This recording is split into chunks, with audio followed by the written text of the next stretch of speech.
Saint-Tropez, marché immobilier fameux de l'Hexagone, marché très spécifique aussi, et sujet de prédilection de Dorothée Truchot que vous avez déjà eu le plaisir d'entendre sur ces ondes. Avec elle, nous allons évoquer le marché, son évolution, mais aussi les dernières tendances observées sur le terrain par notre spécialiste. Bonjour Dorothée Truchot. Bonjour Anne-Sandrine. Première question tout à fait classique mais très importante. Quel bilan faites-vous de la saison estivale 2024 à Saint-Tropez, côté immobilier bien sûr, et je crois que vous souhaitez commencer avec le marché des locations saisonnières. Oui, tout à fait. Oui. Alors, on peut dire qu'on s'en est plutôt pas mal sorti sur cette saison d'été à Saint-Tropez. Comme vous le savez, c'est une année au niveau immobilier qui a été assez compliquée sur pas mal de zones, et plus particulièrement sur certaines zones touristiques qui ont l'habitude d'être assez prospères, qui ont eu pas mal de difficultés. Je pense que sur Saint-Tropez, on s'en est quand même très bien sorti. Ça, c'est la première des choses. Et la deuxième des choses, c'est que on a battu un record. Ah bon ? Oui, en ce qui concerne le nombre de visiteurs. Et cette année, en fait, à Saint-Tropez, on a eu, au 31 octobre, entre le 1er janvier et le 31 octobre, on a eu 8 810 000 visiteurs. Alors, ces visiteurs sont qualifiés comme ce qu'on appelle des excursionnistes, c'est-à-dire des gens qui ne passent pas la nuit à Saint-Tropez, qui viennent juste se balader et visiter le village. Et par ailleurs, on a eu quasiment 6 500 000 touristes, c'est-à-dire des gens qui ont séjourné plus d'une nuit sur la destination. Donc ça veut dire au total quasiment 15 millions de visiteurs, ce qui pour une petite presqu'île de 3 500 habitants est quand même relativement marquant. Et donc on en a ressenti les effets, que ça soit sur tout ce qui peut toucher l'activité du tourisme en termes de séjour comme l'hôtellerie par exemple, mais également sur les locations saisonnières. Il y a un vrai pouvoir d'attractivité qui ne faiblit pas à Saint-Tropez. C'est vrai, c'est vrai. Et avec tout ce que ça génère aussi comme problématique, notamment le fait de rentrer dans le village, puisque le village reste une presqu'île. Donc, a priori, il y a à peu près une seule route ou la mer. Donc, il faut faire rentrer tous ces gens et ça génère pas mal de challenge. Mais alors, une fois qu'on est rentré, quels biens sont les plus recherchés par les clients, ceux qui s'adressent à la location saisonnière que recherchent d'ailleurs ces clients ? Est-ce que leurs demandes ont un peu évolué au fil du temps ? Alors, en fait, sur les personnes qui ont besoin de moins de 3 chambres, ce sont essentiellement des gens qui vont séjourner en hôtel. Au-delà de 3 chambres, là, on va capter, nous, une certaine clientèle pour des séjours en location de villas ou d'appartements. Notre standard, en fait, ça va être... Le standard, vraiment, de location de maison, là où on a le plus de demandes, c'est 5 chambres. Tout ce qui est en deçà ou au-dessus, ça va être en parallèle du marché. Et d'ailleurs, ça peut être très intéressant parce que vous captez un peu plus une clientèle de niche. C'est-à-dire que les très grosses villas au-delà de 5 chambres, 6, 7, 8, 9, 10... alors à ce moment-là, là vraiment vous captez une clientèle qui va être soit très haut de gamme, il va y avoir des paramètres un petit peu différents, tout en sachant que vous savez que quand on dépasse 15 personnes dans une location, on change de statut et il y a pas mal de choses à prendre en compte en termes de réglementation, de sécurité. Donc nous, grosso modo, on va de 4 à 8 chambres. J'ai quasiment pas de villa avec 3 chambres. J'ai des appartements qui vont être plutôt des appartements de village. Mais c'est vrai qu'en deçà, les gens séjournent beaucoup à l'hôtel. Et quand on vous entend, on se dit l'offre est très riche au regard de la taille de ce village, au fond. Oui, l'offre est riche et elle est étendue en fin de compte. Donc Saint-Tropez a son cœur de village et bien dans le village. Donc on va dire que ça va être le vieux village et le port. Donc après, ça va être un peu comme pour les grandes villes, c'est-à-dire que ça s'étend. Dans le village, on a des produits quand même très spécifiques qui s'adressent vraiment à des fans, c'est-à-dire des fans, c'est-à-dire à des fans. Oui, parce que vous vous avez très rarement des extérieurs, vous n'avez pas de parking. Donc là, vous avez différentes clientèles. Vous avez une clientèle très haut de gamme qui a par exemple un bateau et ils veulent en fait compléter leur séjour par une habitation dans le village, donc ils vont être à pied, à proximité. Et puis après, vous avez, en général, c'est des plus courts séjours.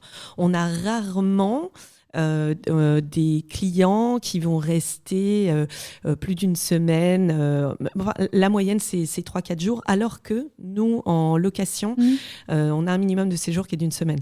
Oui. Voilà. Mais enfin, vous avez pas mal de Airbnb aussi, donc avec des propositions sur des appartements de 3 chambres.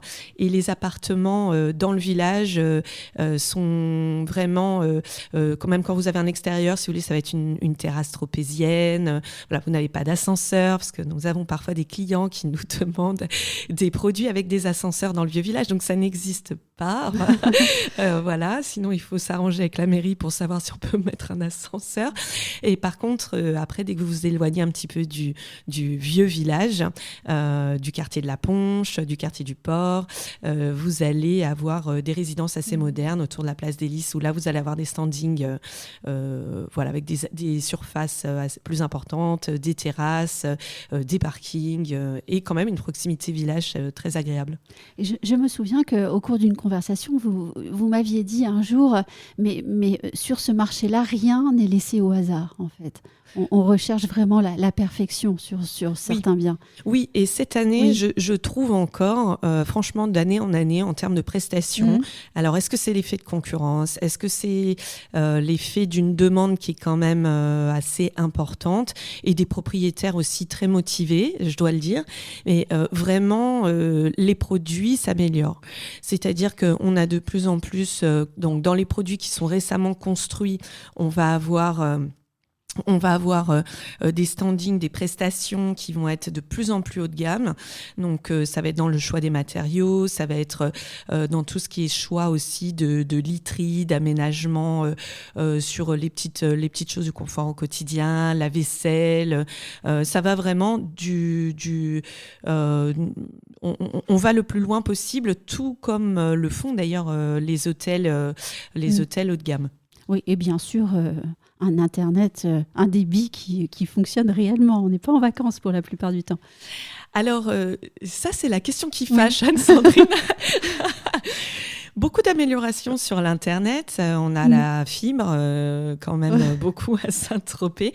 Mais enfin, il y a quand même un gros problème de fréquentation, puisque vous avez un contraste qui est extrêmement fort. Notre saison se déroule essentiellement d'avril à octobre.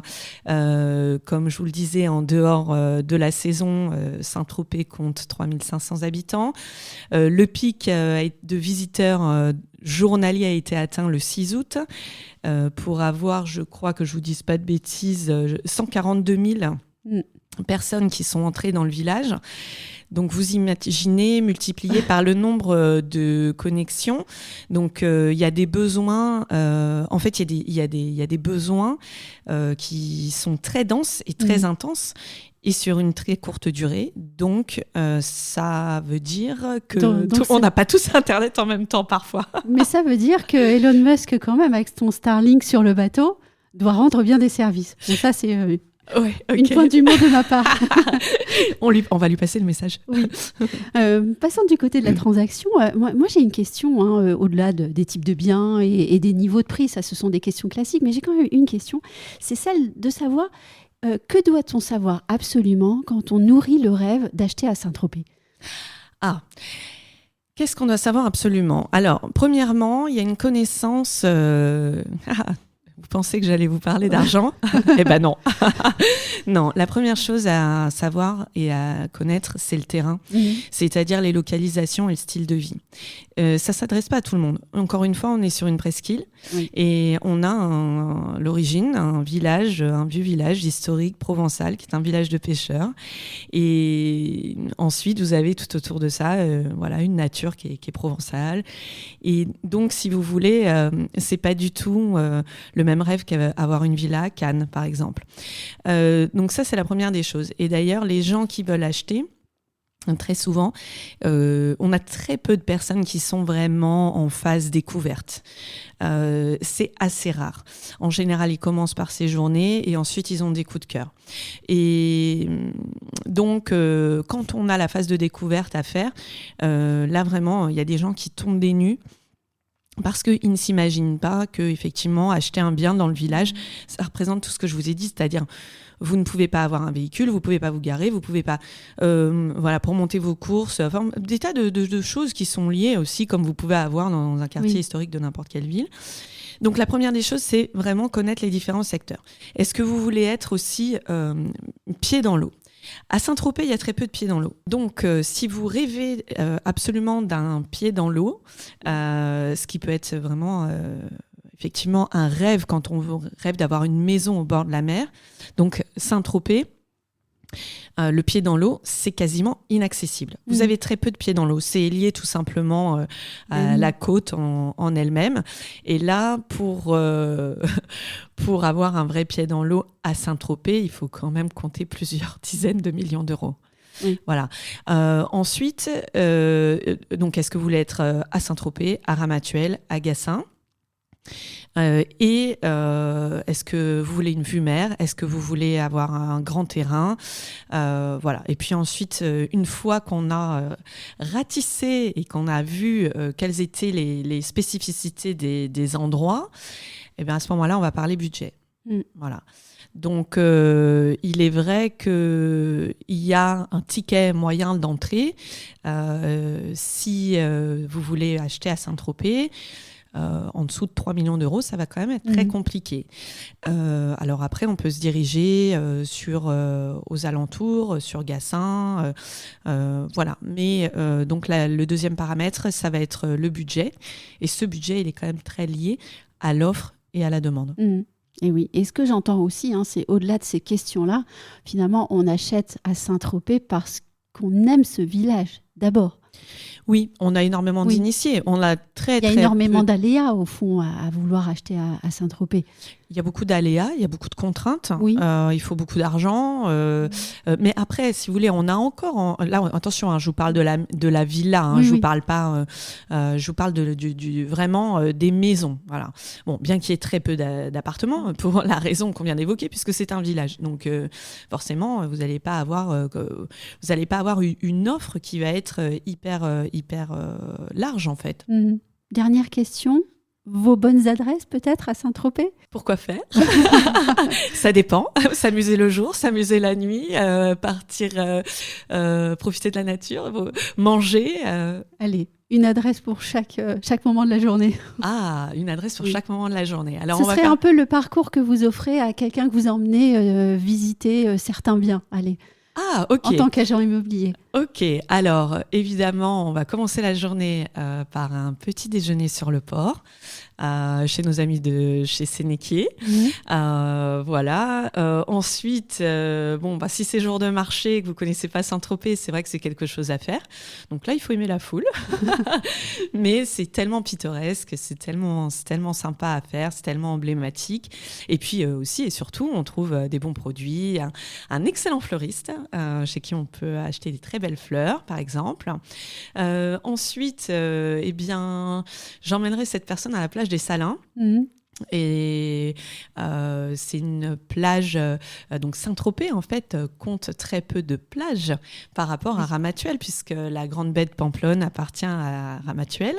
Donc voilà, si on veut être initié, être un vrai tropézien, à ce moment-là, j'amène à la plage des Salins. Voilà, on peut effectivement profiter un petit peu d'une baignade, et puis ensuite d'un déjeuner, les pieds dans le sable et les pieds dans l'eau. Ensuite, on peut aller s'amuser un peu sur les plages. Alors là, direction Ramatuelle. Vous pouvez aller écouter quand même les meilleurs DJ, parce que en fait Saint-Tropez, donc quand je dis Saint-Tropez, Saint-Tropez, Ramatuelle sont devenus vraiment les destinations avec des animations. Le mot correspond pas trop, mais avec les DJ les plus branchés que vous pouviez trouver avant dans d'autres destinations, qui font le tour du monde dans les destinations branchées, type Ibiza, Dubaï. Donc là, vous aurez de quoi vous amuser. Il y a plein de plages. Il y a Casa Amor, il y a Chelona, Verde. J'ai peur de citer des gens et qu'après, j'en oublie d'autres que j'adore. Donc, bref, sur Pamplonne, il y a vraiment de quoi faire. Ensuite, on va quand même rentrer au village, se préparer. On peut faire un petit peu de shopping. Destination magnifique pour le shopping. Vous avez de quoi faire. Oui. Donc, soit vous allez dans le Carré d'Or, et là, vous allez avoir toutes les boutiques qui font rêver. Ou bien vous allez un petit peu plus sur les autres rues du village. Vous pouvez faire un shopping tropézien aussi. Il y a des filles qui sont géniales, qui font des paniers. C'est Mana à Saint-Tropez. Je pense que vous avez déjà entendu parler d'elle. Ou vu sur votre compte Instagram, il me semble. Oui. Voilà, ou vu sur mon compte Instagram. Ensuite, pour le soir, mon endroit préféré, c'est le Café de Paris pour l'apéro. C'est vraiment l'endroit que je préfère. Et là, vous pouvez déborder sur la soirée. Ambiance garantie, mais en même temps, ça reste un endroit qui peut être calme à des moments. C'est ça que j'apprécie. Et puis, là, vous avez moult restaurants. Alors, si vous voulez un restaurant festif, que vous voulez un beau show, vous pouvez aller à l'opéra, bien sûr, hein, ça reste une valeur sûre. Ou sinon, si vous voulez pousser la chansonnette, vous pouvez aller au café sur la place des Lys. Et là, vous allez retrouver une ambiance à la fois branchée et en même temps où vous pouvez chanter des vieux titres français. Donc, c'est très sympa. Et puis, évidemment, après, parce que ça ne s'arrête jamais à Saint-Tropez, vous pouvez poursuivre. Alors, soit vous allez au VIP, il y a 2 écoles qui se mélangent à un moment donné au fil de la nuit, soit vous allez aux caves. Et puis ensuite, je vous souhaite de faire quelques heures de sommeil et un bon jogging le matin sur le sentier du littoral. Et oui, et je constate qu'il est quand même très très important de travailler avec un agent immobilier qui connaît aussi bien son marché. Oui, il faut bien connaître son tissu local. Oui. Merci beaucoup Dorothée Truchot pour ce partage de votre connaissance fine du marché tropézien, y compris les bonnes adresses. Et puis à vous qui nous écoutez, merci de votre fidélité. À bientôt. À bientôt. Merci Anne-Sandrine.